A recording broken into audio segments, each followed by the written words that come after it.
Rain Calder had 2 working fingers, half a flask of engine-grade bourbon, and a migraine that pulsed to the rhythm of the emergency klaxon. The flask wasn't legal, the migraine wasn't new, and the fingers, well, that was a long story involving a plasma grenade, a drunken bet, and a toilet that turned out to be sentient. He flexed the fingers again, the way a man might flex his regrets. "Captain Calder, this is your 4th unauthorized landing on Theskar 7 this cycle.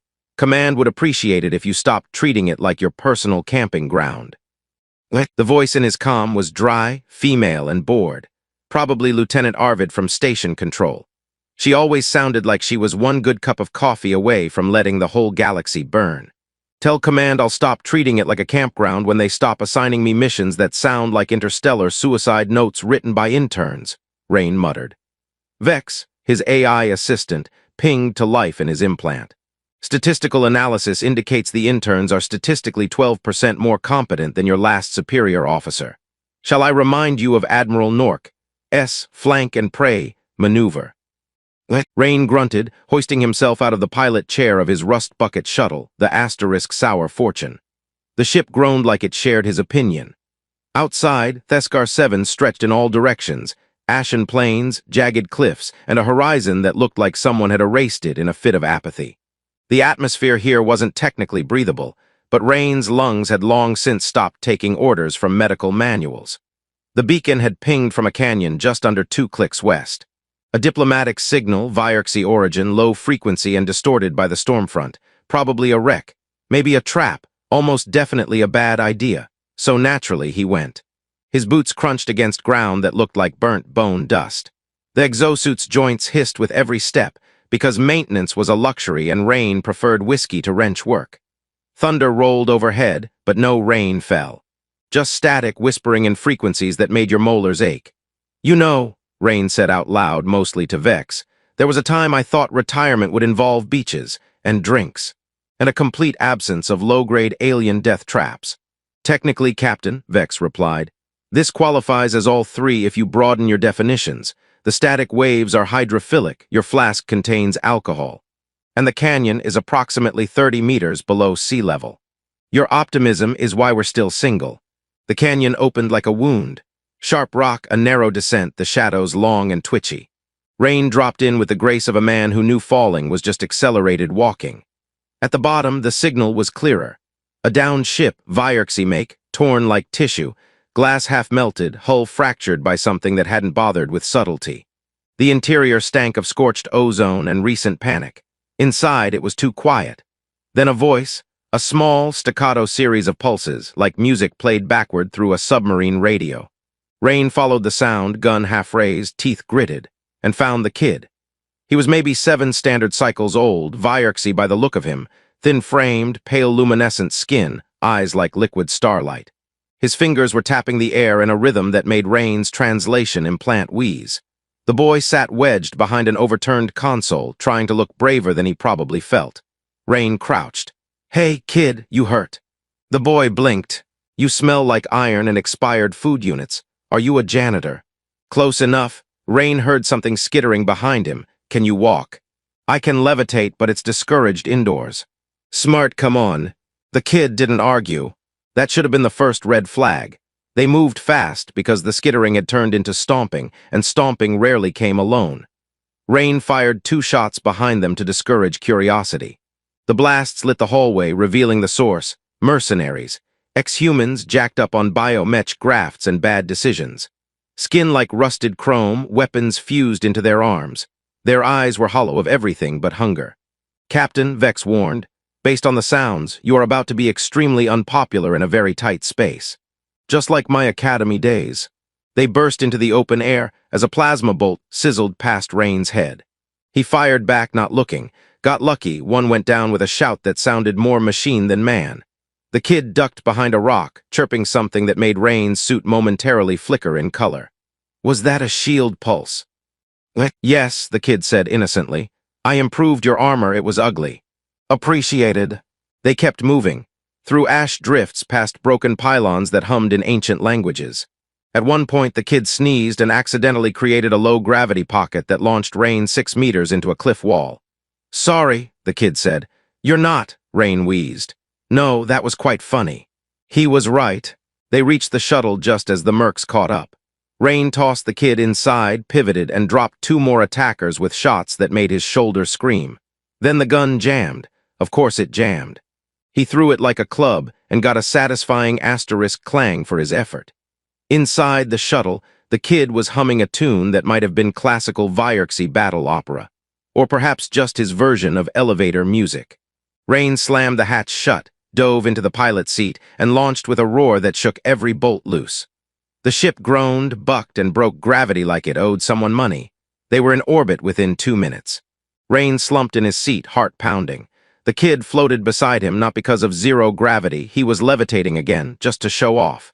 "So," Rain said between breaths, "who exactly are you?" The boy smiled. "I am Prince Alaric of the Vyerksy.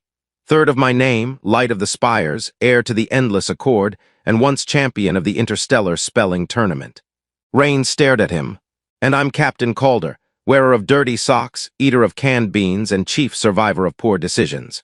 Alaric giggled. Vex chimed in. "Incoming transmission from orbit, Vyerksy Dreadnought. They appear mildly upset. Possibly grateful. It's hard to tell with their font choice." Rain winced. "Tell them we come in peace, and also please don't shoot." The screen lit up, and a voice, regal and slow, echoed through the cockpit. "You have brought back what the stars nearly stole. For this, human, you have earned more than you realize." Rain blinked. "Am I about to be knighted or vaporized?" Alaric grinned. "Depends on how good your posture is." Rain sat up straighter, just in case. Rain Calder had been many things in his life: infantry grunt, asteroid bouncer, one-time culinary disaster aboard the Asterisk Us Tempora Asterisk. But this was his first time being escorted by a royal Vyerksy dreadnought while cradling a levitating alien child who had just introduced himself as an intergalactic spelling bee champion. And to Rain's great alarm, the kid was now attempting to rename his shuttle. "I shall call it Royal Shuttle of the Radiant Dawn Asterisk," Alaric announced, arms wide as if branding a star system. Rain adjusted the controls and muttered, "It's called Asterisk Sour Fortune Asterisk, and that's final. It's got history. It smells like expired lubrication fluid and unwashed regret." "Exactly, history." Vex cut in. "Fun fact. A majority of its smell is organic, likely your socks." Rain sighed and resisted the urge to jettison himself. Outside, the dreadnought loomed like a cathedral that had gotten into weightlifting. Black alloys shimmered with a dull pulse as if the ship were inhaling slowly, waiting to decide whether Rain's presence warranted applause or a tactical disassembly. "Should I wave?" Rain asked. "No," Vex replied. "They might take it as a threat." "They might take breathing as a threat." Also true. A tractor beam caught the shuttle and tugged them into a docking bay the size of a small moon. The interior gleamed, polished obsidian floors, archways etched with floating runes, and Vyerksy soldiers lined up in perfectly symmetrical formations. Each one wore armor that looked like it had been grown rather than forged, their helmets shaped like the heads of elegant beasts from a forgotten mythos. Rain stumbled out of the shuttle, still sore from earlier cliff interactions, and tried to look like someone who wasn't mentally cataloging possible escape routes. "Captain Rain Calder," a tall Vyerksy officer intoned, "you stand before the ascended court of Calyx. Your presence is unexpected." Rain smiled awkwardly. "That's the usual feedback I get when I show up anywhere." The officer did not blink, might not have had eyelids. Alaric floated out behind Rain, radiant and utterly calm, as if this whole thing were a scheduled playdate. The soldiers immediately dropped to one knee, armor clanking in synchronized reverence. "My prince," the officer said, bowing his head, "you have returned." "I have," Alaric replied, with the precise dignity of a being who knew his peanut butter preferences were enshrined in treaties. "This is Rain Calder. He smells strange but saved my life, so we like him now." Rain gave a small salute and then immediately regretted it. "Thank you, Captain," the officer said, not entirely convincingly. As they moved deeper into the ship, Rain noticed something strange. Whispers seemed to follow them. Not voices, exactly, but tiny data pulses brushing his neural implant like static. Every wall, every corridor of the dreadnought was alive with code, whispering secrets he couldn't quite catch. "Vex," he muttered, "you picking this up?" "Affirmative. The ship's architecture is laced with quantum-threaded memory cores. It's not just a vessel, it's aware." "Great," Rain said. "I've finally boarded a spaceship with opinions." They arrived at a vast chamber lit from above by a spinning lattice of stars, an artificial sky made of real-time projections from deep space. At its center stood the queen. She was taller than Rain expected, not just in physical stature but in presence, like gravity bent around her slightly. Her armor looked grown from translucent metal, its colors shifting like oil over pearl. Her face was ageless, her gaze impossible to meet for long without the creeping suspicion that she was reading your soul's warranty terms. She stepped down from the dais as silence fell. The soldiers bowed again. Even Alaric straightened his posture, and then she knelt. Rain froze. "I told you," Alaric whispered beside him, smug. "You saved my son," the queen said, voice smooth and resonant like a cathedral's final echo. "You fought where others fled. You acted without knowledge, without promise of reward. For this, you have earned more than you realize." Rain scratched the back of his head. "So, are we talking medal, ship upgrade? Or like eternal glory and cosmic tax exemptions?" She rose slowly. "You shall receive what you have earned." "That's incredibly vague. It is also the only answer you will receive for now." Rain turned slightly. "She always liked this." Alaric nodded. "It's a royal thing. Lots of dramatic pauses and statements that sound like riddles written by philosophers with head colds." The queen's lips twitched, just barely. It might have been a smile. After the ceremony, which mostly involved standing still while people in gorgeous armor hummed in five-tone harmony, Rain was escorted to his quarters. These turned out to be a penthouse suite bigger than his entire apartment back on Mars, complete with a self-cleaning floor, a holographic fireplace, and a personal chef drone named *Creme who kept offering to flambe things that weren't technically edible. "Would you like your boots crisped, sir?" Tempting Creme, real tempting. He lay back on the gravity-neutral hammock and stared at the ceiling, which obligingly transformed into a view of the Horsehead Nebula. "This is weird, right?" he asked, Vex. "Extremely. You are being treated like a diplomatic savior despite being, well, you." "Thanks, pal. No offense meant, just data-backed confusion." A chime rang at the door. Rain opened it to find Alaric holding 2 steaming mugs of some blue beverage. "I found this in the royal kitchen," the prince said. "It's banned for beings under 80 cycles, but I'm technically exempt. Drink." Rain took a sip. It tasted like citrus and rebellion. Alaric grinned. "So, do you want to know what the queen is really planning to give you?" "I assumed a nice card and maybe a gift basket." "Not quite," the prince said. "She wants to offer you the concordance." Rain blinked. "That sounds like something either holy or extremely flammable." "It's both. It's an ancient Vierxy bond. It links minds, shares memories, history, purpose." Rain raised an eyebrow. "And she wants to do that with *me. I once spent 3 hours locked in a supply closet with a faulty maintenance droid and a raccoon from Tau Ceti. Which you survived. That's probably why she's interested." Rain drained the mug and sighed. "I'm too old for this." "You're too sarcastic for this," Alaric corrected. "But that might be exactly what we need." Rain looked at the floating kid, the room full of royal opulence, and the whispering ship that kept hinting at knowing his blood type. "Remind me again what happens if I say no." Alaric shrugged. "You'll probably still get a really nice fruit platter." Rain leaned back and muttered, "Well, can't argue with fruit." And somewhere in the walls, the ship chuckled. Or maybe it was just the pipes. The throne room was too quiet for comfort. Rain Calder stood in the center of it, half wondering whether this was the part where a choir emerged from beneath the floor and started chanting his name in 12-part harmony, or whether someone had just forgotten to activate the ambient music. He cleared his throat. The acoustics made it sound like a gunshot.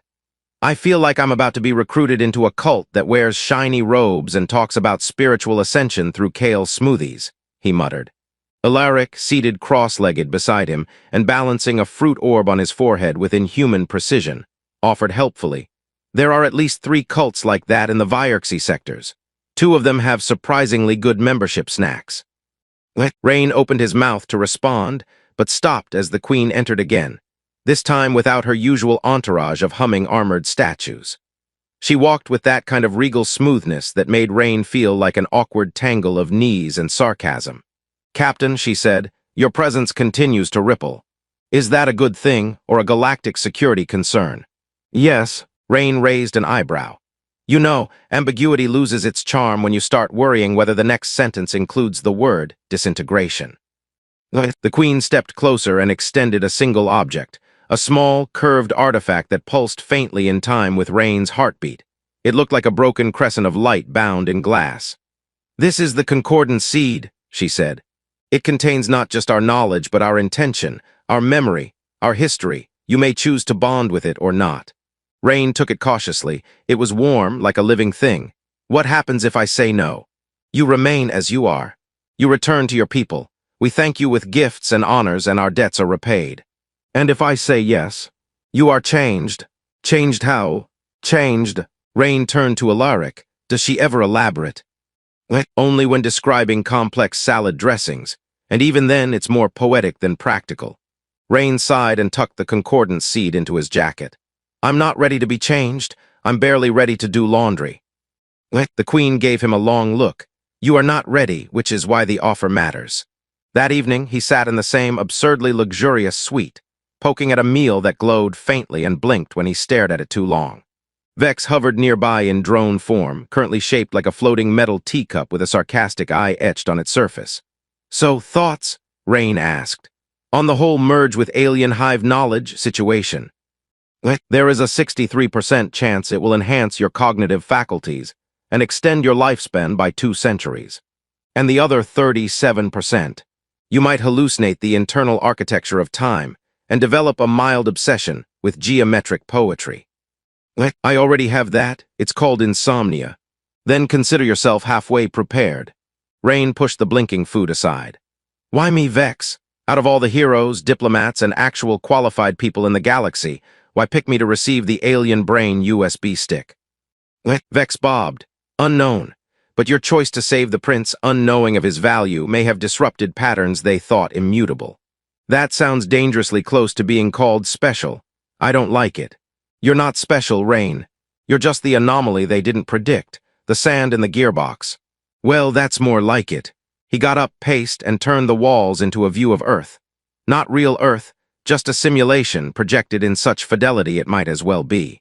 Nighttime, cities glittering, storm cells drifting over the Atlantic like lazy giants.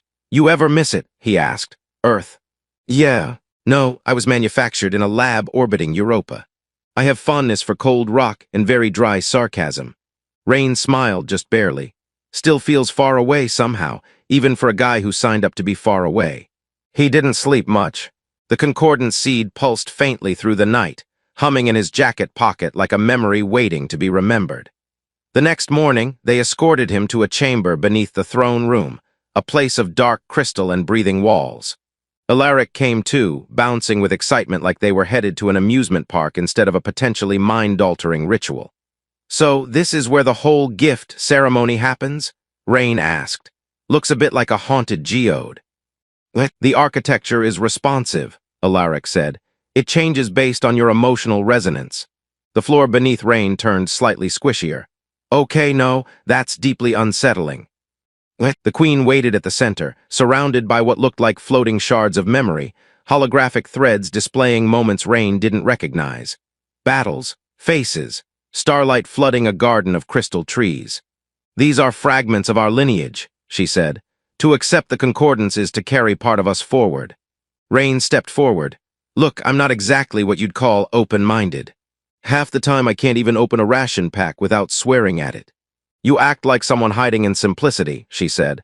"But I have seen the way you speak to my son. You pretend to be indifferent, but you care, fiercely."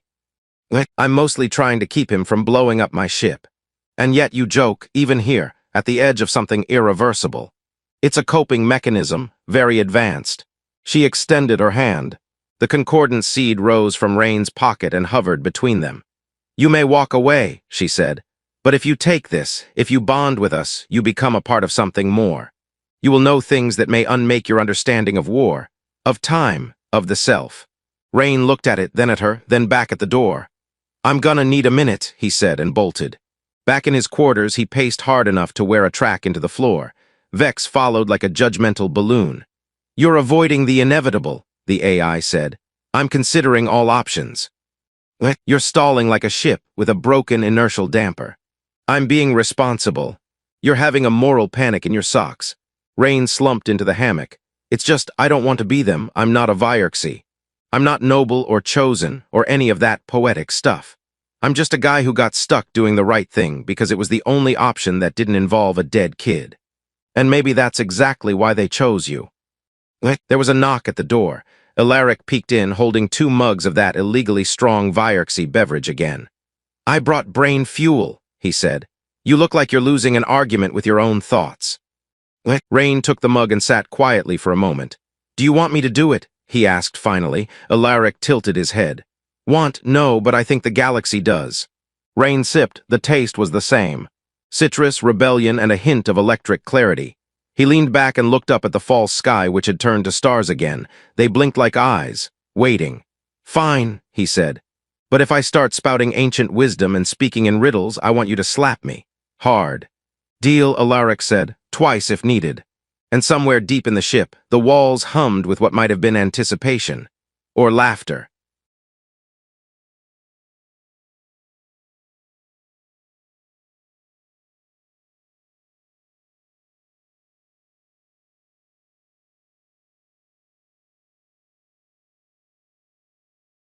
The concordance didn't explode, which Rain took as a win. It shimmered instead, just a gentle light sliding up his arm, wrapping around his shoulders like a blanket spun from static and the first whisper of a song. He didn't scream. He'd braced for screaming, actually, tensing every muscle, expecting his brain to implode or his eyes to start broadcasting space weather. But instead, it felt like remembering, not his memories, not at first. He stood, somehow, inside someone else's moment. A war fought in perfect silence on a moon made of mirrored glass. The air tasted like copper and ozone. A Vyrexy commander knelt, her armor cracked, her arm missing from the elbow down. She was laughing, because she'd just outsmarted an entire fleet by tricking them into bombing their own supply lines. Rain blinked, and he was somewhere else, holding a child with wings like folded galaxies who was crying because she'd seen her future and it wasn't hers. And then another flash, and another. Moments layered like pages, a library of lives flipping open in him, each one a whisper in a language that felt like emotion translated into starlight. When he finally opened his eyes, he was back in the chamber. The Queen stood a few paces away, her expression unreadable. Vex floated above, scanning him with gentle blue pulses like a worried toaster. You're not glowing, Vex said. I find that encouraging. Rain blinked again. I remember being a poet and a soldier, and a kid who once snuck onto a forbidden spire just to scream at the stars. That's Tuesday for Alaric, Vex said. Yeah, Rain muttered. But this time I also died, in 3 different centuries. Alaric leaned in, curious. Did it hurt? Yes, but only in the way that heartbreak hurts, big and slow, the kind that echoes. They returned to the Queen's main chamber not long after. She walked ahead without speaking, and Rain didn't push. There was a strange peace in his chest now, like someone had folded an origami crane and left it inside his ribcage. He kept waiting for it to go sour, for panic or guilt or the sensation of being hijacked, but all he felt was open, and mildly hungry. The doors slid wide, and Rain was greeted by a round of polite nods from several alien species he didn't recognize. One looked like a sentient wind chime with legs. Another appeared to be a very serious loaf of bread. He nodded back, just in case. These are members of the Galactic Diplomatic Assembly, the Queen said. They are here to discuss what you've become. Okay, cool, Rain said. Nothing I like better than people holding meetings about my existential status. You are now a concordant, the Queen continued. A bridge between our kind and yours, a voice that cannot be ignored. Right, Rain muttered. The asterisk voice. Should have practiced my dramatic speeches. I've only got one and it involves demanding hazard pay. Alaric piped up.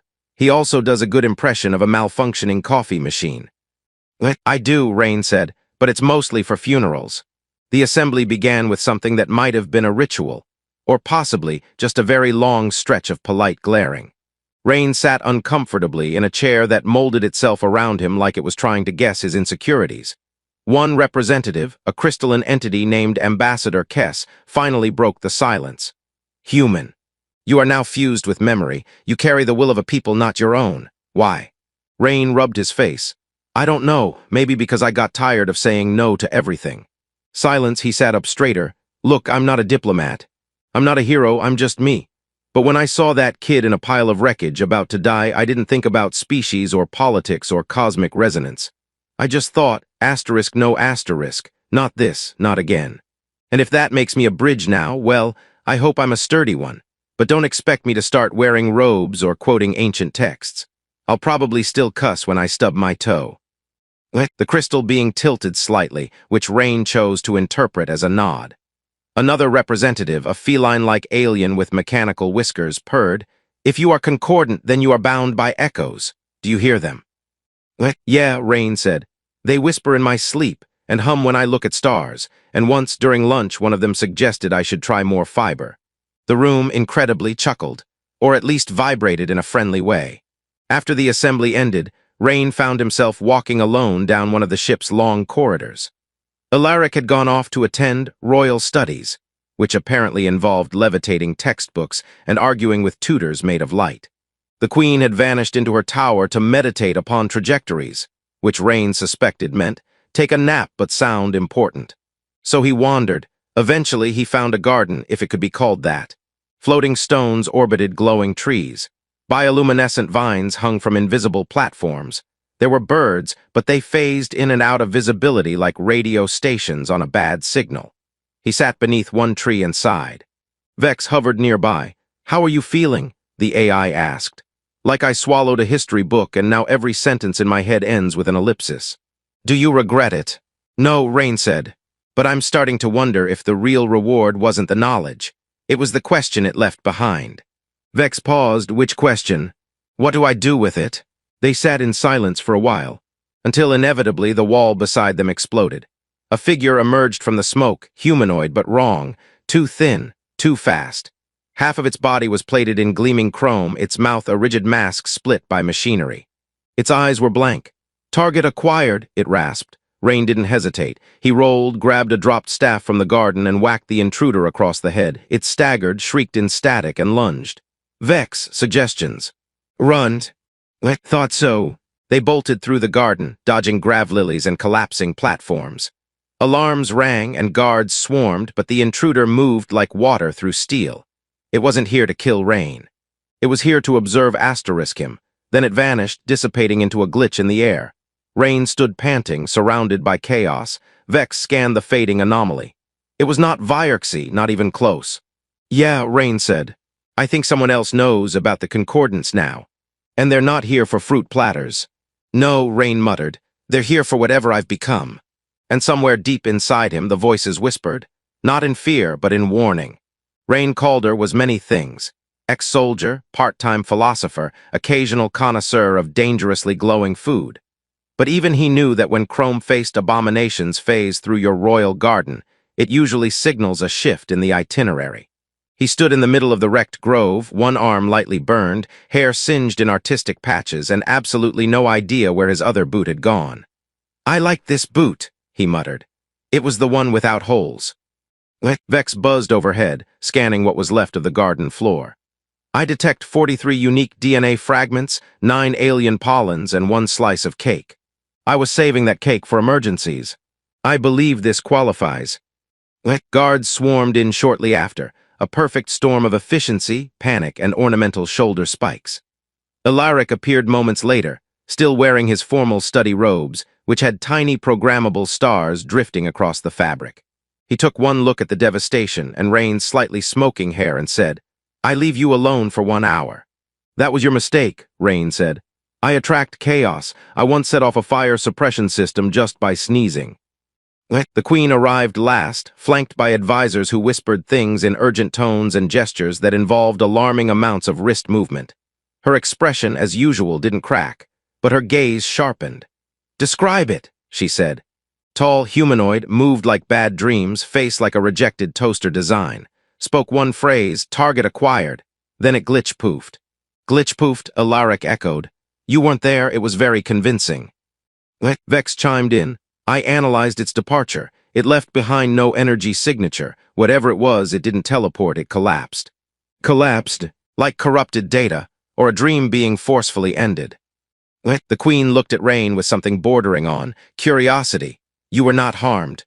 I mean, aside from minor singeing, a sprained pride muscle, and the loss of my favorite boot, yeah, I'm great." "Then we proceed." "Proceed with what?" Rain asked. "I've just been nearly disassembled by something that violates most known physics, and your solution is proceed." She turned, walking away without answering. Alaric patted Rain on the shoulder. That's basically her saying, "Thank you for not dying." "Oh good," Rain said. "I was worried it meant prepare the sacrifice pit." The Queen summoned Rain to the council hall the next morning. Or at least, Rain assumed it was morning. The ship's artificial day cycle seemed to be based more on mood lighting than actual timekeeping. Still, he arrived, wearing his backup boots and what he hoped passed for formal attire among people who had bioluminescent eyebrows. The council hall was shaped like a spiral galaxy mid-turn, with seats arranged in subtle orbit. At its center, a projection of the intruder flickered, fuzzy, distorted, but unmistakably alien. "This is not a species in our database," the Queen said, "but the signal trace left behind corresponds with seer coding patterns." Rain blinked. "That's the ancient extinct empire you mentioned before. The weird ones who made starforges and didn't believe in chairs." "Correct," she said. "I still don't trust any civilization that evolved past chairs." Alaric leaned in. The seer weren't just builders, they were memory walkers. They encoded thought into matter. Time, space, identity, these were tools to them. Well, they forgot to build decent conversational skills into their killer bots. Vex interrupted. "I have a theory." "You always have a theory," Rain replied. "Yes, and sometimes they're only mildly catastrophic." The AI floated upward and projected a star map, dozens of systems lighting up like a nervous constellation. "These locations," Vex said, "are all ancient seer sites, and they've all recently experienced anomalous activity. Data leaks, energy spikes, in one case spontaneous jazz." Rain frowned. "Jazz? Unexplained saxophone solo near a wormhole. Entire research team quit." The Queen's voice cut through the static. "We believe the seer programmed contingencies, artificial life forms left behind to protect their legacy. One of them has now identified you as concordant." "Because I got a memory upload." "Because you changed and the system noticed." Rain scratched the back of his neck.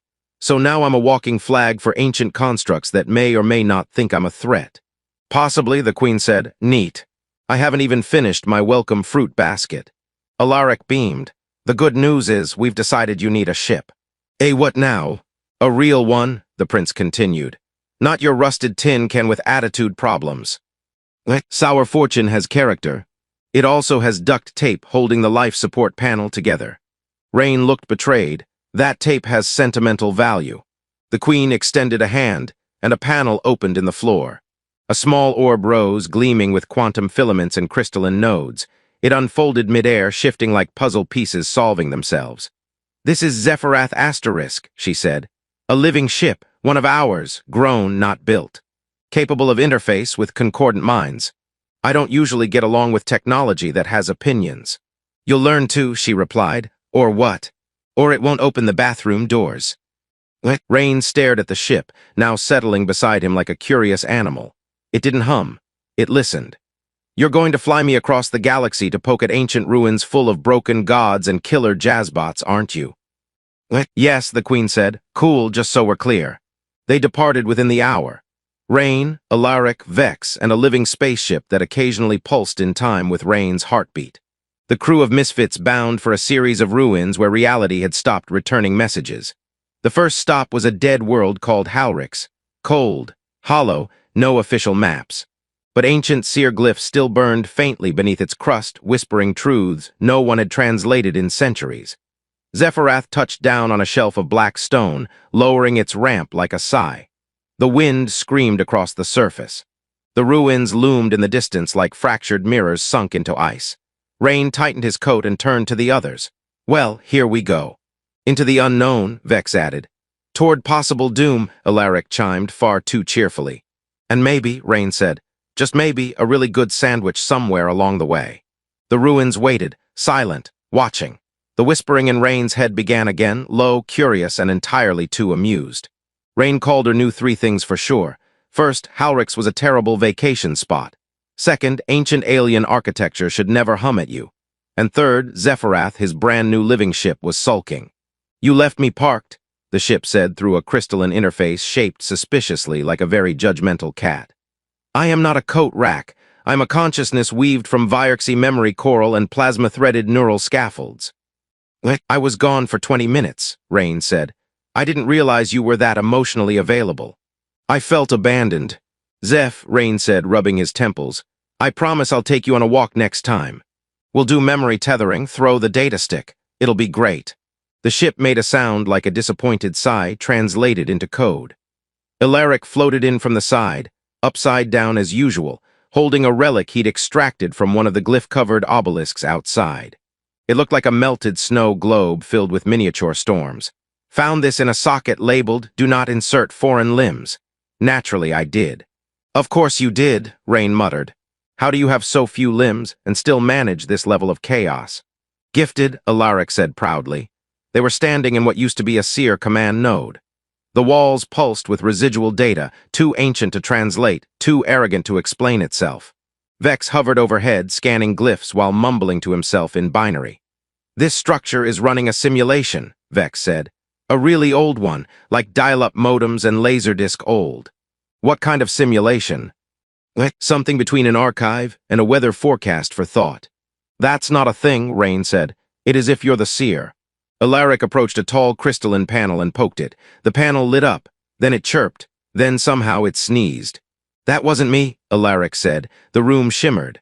Walls reshaped. Rain swore loudly and backed up as the floor beneath them turned transparent, revealing not rock but stars. Rain said, this doesn't look like structural integrity. This looks like dramatic foreshadowing. We've triggered a memory projection, Vex announced. Brace for potential philosophy.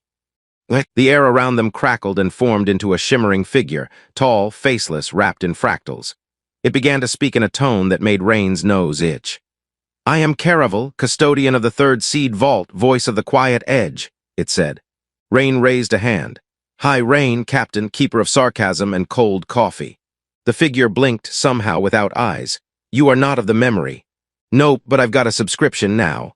You wear the imprint, yet you are fragmented, unfolded. You lack cohesion. Welcome to my therapist's favorite sentence. Caravel's form shimmered. The seer legacy was not meant for the deluded. You are dangerous. I get that a lot, usually by ex-girlfriends or border control. Alaric floated closer. We're trying to understand the reactivation events, the anomalies, the things collapsing into themselves, the robots with zero facial etiquette. Caravel looked toward Alaric. You are the carrier. I prefer Prince of Sparkles, but yes. Your DNA holds the algorithm of ignition. Rain blinked. Wait, what algorithm? The Starforges. Rain stared. The what now? Caravel turned slowly. The seer were not only memory architects. We shaped suns, forged them, gave birth to artificial stars to seed systems with light and possibility. That seems irresponsible, Rain said. It was creation, Caravel replied. It was overcompensation, Rain muttered. Alaric frowned. Why does it need my DNA? Because your ancestors were made as keys. Rain stiffened. Made. Designed, Caravel said. Engineered to unlock what we sealed. Vex beeped nervously. I don't like where this is going. Join the club, Rain replied. The room shook, not metaphorically, literally. Zephyrath's voice broke through the comms. Captain, we have a problem. Something is trying to undeploy me. That's not a verb I like. I'm being reverse summoned. The projection began to distort. You are not alone, Caravel said. Others seek the Starforges. Zephyrath refused to land until Rain apologized. To a ship, Rain asked, arms crossed, half covered in dust from their latest micro-jump. You want me to apologize to a ship? I have emotional feedback circuits, Zephyrath said. You ignored my optimal exit vector, scraped my dorsal node, and whispered something rude about my maneuvering thrusters. I call them drifty, Rain said, which is accurate. I am precision-grown from starborn alloys and... Drifty! Alaric floated by upside down and sipped something aggressively iridescent. Just say sorry. We've got a Starforge fragment below us, and I'd like to touch something forbidden before dinner. Rain sighed. Fine. Zephyrath, I'm sorry for hurting your feelings, which I still think are suspiciously well-developed for a ship. I accept your apology, Zephyrath said, and then immediately dumped them out into the airlock. The planet was called Jarn 6, though the locals referred to it as that place with all the screaming winds. The air wasn't hostile, just overly enthusiastic about being noticed. Sharp gusts danced over cracked obsidian fields, and the ruins in the distance shimmered with heat and old warning glyphs. Vex buzzed overhead. Environmental scan complete. No life signs, no power, no hospitality. So Tuesday, Rain said, securing his gear. The ruins stood in a precise spiral. At their center, a tall spire vibrated faintly, as if echoing something that had happened a long time ago and didn't know how to stop.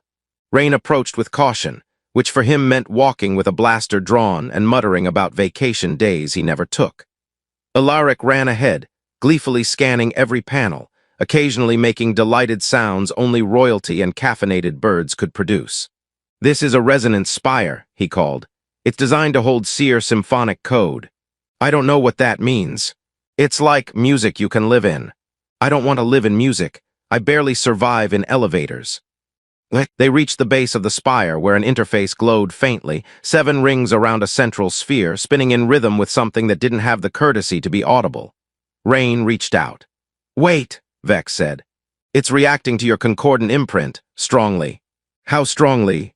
"Like maybe don't poke that unless you want a full consciousness download, strongly." Rain poked it. The world bent, not broke, bent.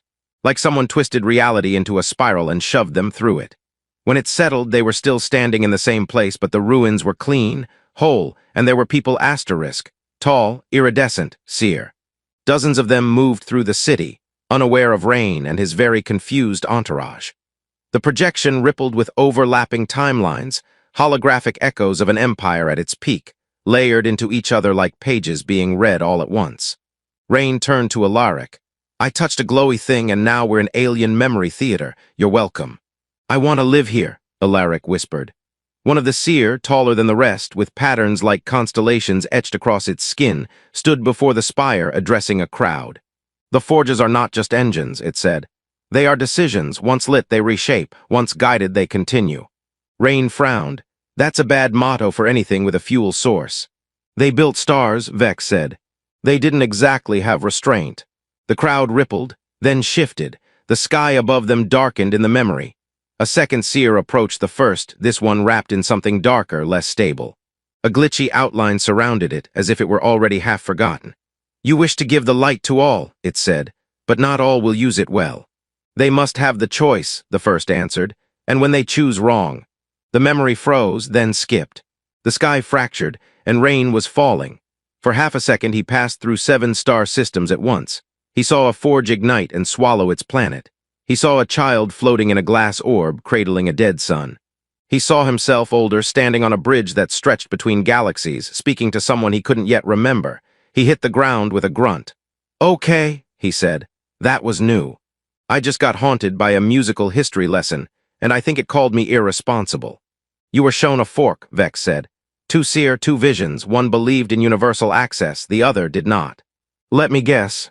The second one started making spooky robots and collapse things." "The projection didn't say," Vex replied. "But statistically, it's always the one with the ominous voice." The spire dimmed.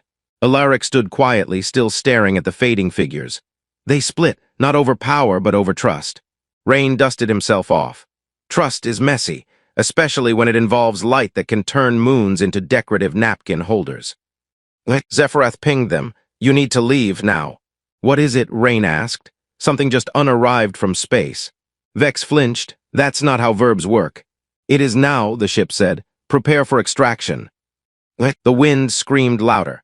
Across the field, a shimmer twisted into view, a shape like a broken idea, half-formed, twitching through dimensions like it couldn't decide which one to hate most.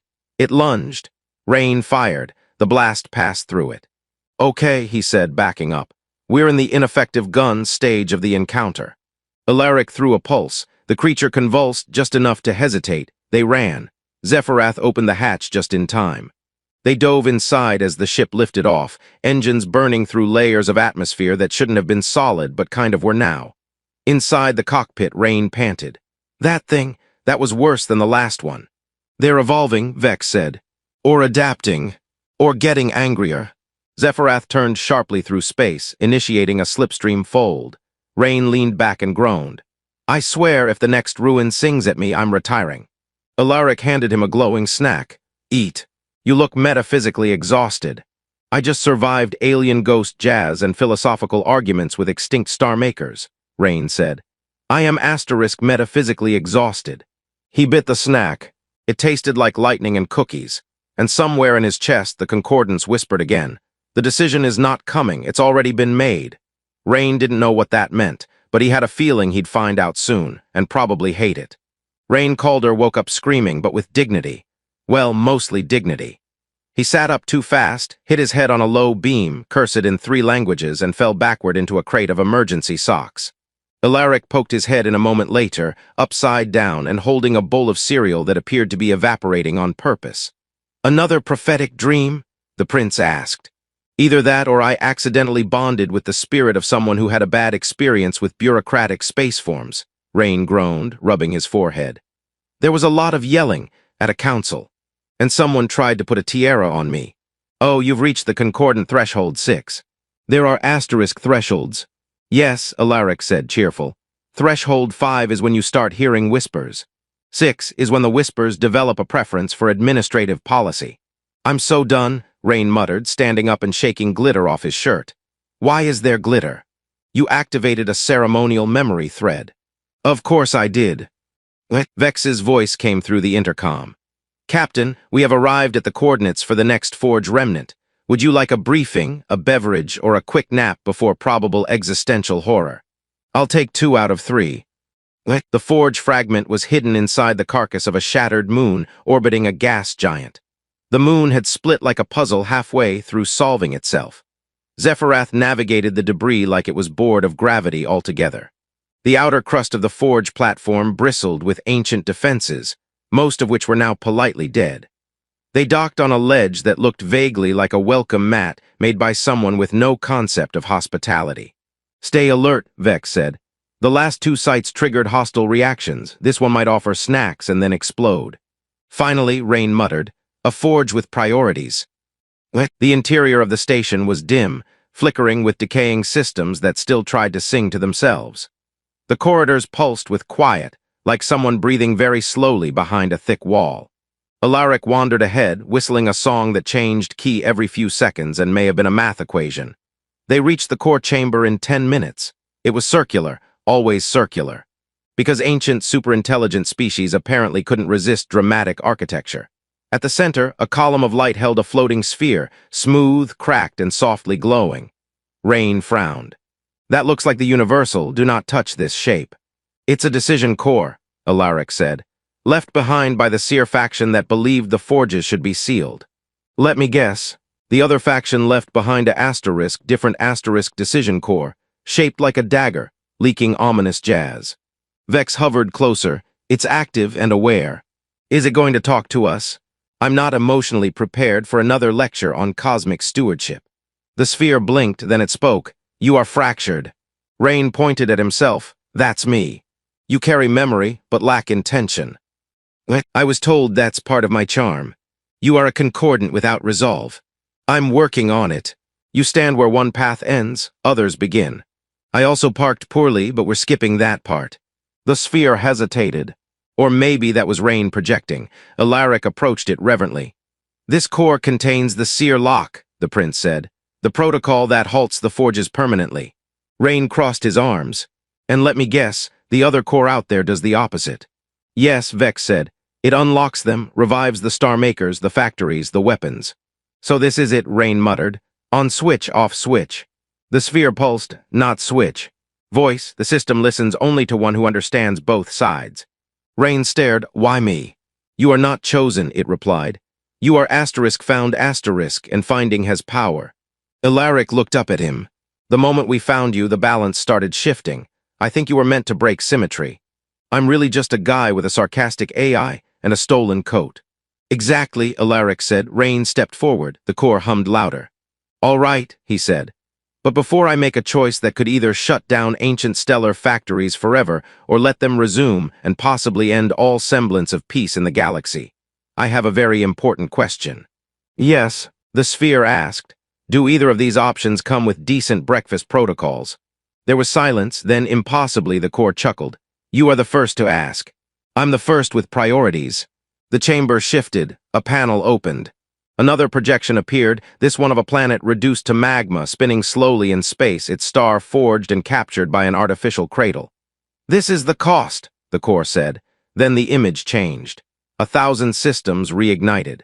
Planets blooming, life spreading, stars born without gravity's permission. This is the potential. Rain didn't speak. He looked at Alaric, then at Vex, then at his own hands, scarred, calloused, glowing faintly with the concordance. I don't want this power, he said, but you carry it, the core replied. So choose or delay, even indecision shapes the outcome. Rain exhaled, then I'll delay. The core dimmed, the chamber stilled, Vex buzzed with static, Alaric blinked. Is that allowed? He asked. No idea, Rain said, but it's what I've got, until I know what the right thing is, not just for the Seer or the Vierxi or the Alliance, but for the people who'll never know this choice happened. I won't pull the lever. They turned to leave. Behind them, the core whispered, delay is not denial, but the universe will not wait forever. Back aboard Zephyrath, Rain slumped into the pilot's seat. His head throbbed with half-digested memories and the emotional weight of cosmic indecision. On the bright side, Alaric said, flopping onto a console, you didn't destroy anything. Yet. And I didn't even need to deflect a single plasma grenade today. Still early, Rain said. Zephyrath engaged the drive, stars blurred. Rain watched them pass and murmured, what if I make the wrong call? Vex hovered by his shoulder. Then you'll make another. That's the thing about choices, they never stay still. Rain closed his eyes, and the voices whispered again, not guiding, just waiting. The conference room aboard the Vierxi dreadnought had the energy of a polite hostage negotiation. Long crystalline table, floating data screens, 7 chairs, one of them oversized with a built-in back massager that Rain had turned on by accident and couldn't figure out how to stop. It now throbbed beneath him in rhythmic pulses that he was 90% sure were broadcasting his blood pressure in Vierxi Morse code. I feel like I'm vibrating into enlightenment, he muttered. You're vibrating into a diplomatic incident, Vex replied. Sit still, try not to glow. Across the table sat the Queen, impassive as ever. Beside her, Prince Alaric was sipping something that looked like hot liquid light and blowing on it as though that helped. To Rain's left were 2 representatives of the Galactic Diplomatic Assembly, one a sentient gas in a containment orb, the other what appeared to be a bipedal garden rake in ceremonial robes. Both looked like they'd rather be anywhere else. So, Rain said, after a long moment of dignified silence, anyone else been almost erased from time by malfunctioning ancient sun forges this week, or is that just me? No one laughed. Alaric giggled, though it might have been a hiccup. The Queen finally spoke. You delayed your decision. Rain nodded. Didn't feel right pulling the cosmic trigger without reading the fine print. And yet, she said, you did act. Yeah, he admitted. I sealed the forges, temporarily, 100 years of quiet. It's like putting a galactic toaster on standby. No one can use it for war. No one can blow up a moon because they didn't get elected chancellor. It's not peace forever, but it's enough to make the next decision with better heads in the room. The gaseous ambassador burbled in what Vex translated as unexpectedly wise for a mammal. Rain leaned back, the chair purred ominously. Look, I'm not here to be your concordant pope. I'm just a guy who didn't like watching a kid get hunted. And I followed that gut instinct all the way to a ruined forge, 3 attempted hauntings, and 1 extremely philosophical hallucination of myself with better posture. You had very regal posture, Alaric offered. Don't encourage me. There was a pause, then the Queen stood. Captain Rain Calder, she said, voice echoing softly in the chamber. You were offered a reward. What you chose instead was responsibility. What you delivered was breathing space. Still holding out hope for that muffin basket, he replied. The Queen stepped forward and extended something small and metallic. Rain accepted it cautiously. It was a data sigil, standard size, no hidden lasers. It buzzed gently. What is it? He asked. Citizenship, she said. He blinked. Wait, Vierxi citizenship. You saved our prince, wore our memory, and faced what many would flee. You are, in every way that matters, part of us. Alaric beamed. And I've officially listed you in the Royal Registry as Guardian of Good Trouble. That's weirdly accurate. The garden rake ambassador cleared his throat, or maybe just adjusted a leaf. The Assembly will recognize the Accord of Calder, he said. Neutrality on the forge remnants, mutual access to study. No activation without universal vote. Never thought I'd get something named after me that wasn't an unfortunate beverage, Rain muttered. Later, back on Zephyrath, he leaned against the hull with a cup of real coffee. Alaric sat cross-legged nearby, tuning a data crystal with a stick and 3 rubber bands. It was unclear if that was an actual maintenance method or just something he